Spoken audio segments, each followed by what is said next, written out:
Moi bon día, grazas, señor presidente, señor Sánchez. Está moi ben que levante agora a bandeira do non á guerra. Eu non vou cuestionar porque o fai, porque en calquera caso é positivo que así sexa. O ataque militar dos Estados Unidos e de Israel contra Irán é un acto de guerra injustificável que leva morte, destrucción e sufrimento a millares de persoas e que deita por terra principios como o respeto á soberanía dos povos, a convivencia pacífica ou a resolución pola vía dialogada dos disensos e dos conflitos entre Estados.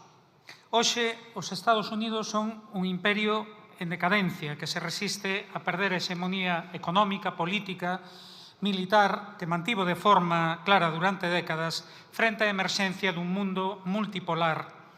Mais a evidencia do declive dos Estados Unidos non o fai menos perigosos, todo o contrario.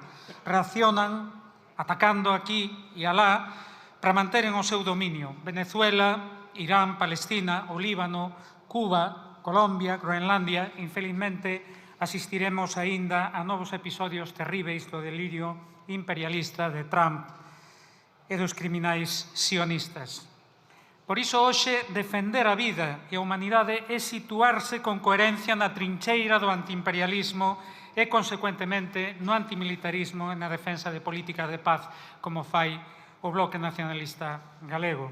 Por iso mesmo, se, como decía, nos parece ben que enarbore o non á guerra, reclamamos ao Goberno feitos e non só palabras e un mínimo de coherencia nesa posición, porque non é coherente erguer esa bandeira e ao mesmo tempo continuar aumentando exponencialmente o gasto militar ou continuar na OTAN, unha organización militar agresiva que en última instancia está ao servizo das políticas imperialistas por toda parte, co seu secretario xeral estes días reclamando aos países europeos que se unan á guerra de Trump contra o Irán. Ou non denunciar o acordo sobre as bases militares americanas de que saíron tanto avións como 2 destrutores para este conflito, ou continuar facendo apoloxía do militarismo como farán no próximo 30 de maio en Vigo, ou non denunciar o bloqueo criminal que os Estados Unidos están aplicando a Cuba co obxectivo de afogar a revolución e someter de novo a illa a unha dependencia neocolonial. O Estado español ten que actuar para frear a destrucción e a invasión do Líbano por parte dos criminais sionistas israelís, para reclamar a liberación do presidente de Venezuela secuestrado nos Estados Unidos, para facer efectivo o recoñecemento do Estado palestino e evitar a continuidade da brutalidade sionista que estamos vendo tanto en Gaza como en Cisxordania co obxectivo de avanzar na ocupación da Palestina toda. E tamén para axudar Cuba, que está demostrando ser un pobo que, aínda nunha situación extremadamente difícil, resiste con absoluta dignidade. Xa da atitude do señor Feijóo e do Partido Popular, que podemos dicir?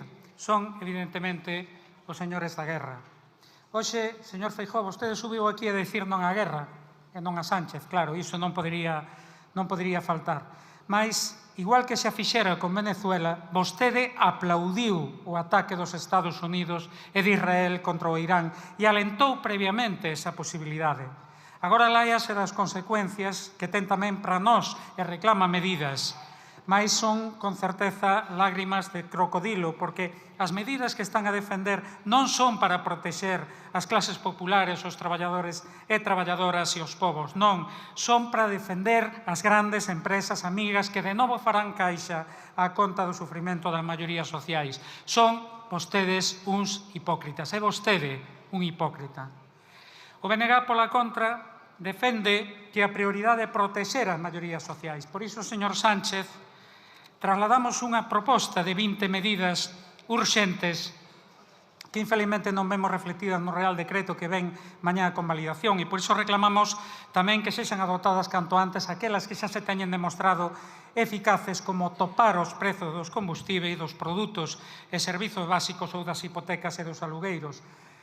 Avanzar para unha fiscalidade máis xusta con impostos á banca e grandes fortunas e a grandes empresas enerxéticas polos lucros extraordinarios que irán a ter con esta nova crise e actualizar as pensións mínimas, o salario mínimo ou IPREN, que leva 3 anos conxelados.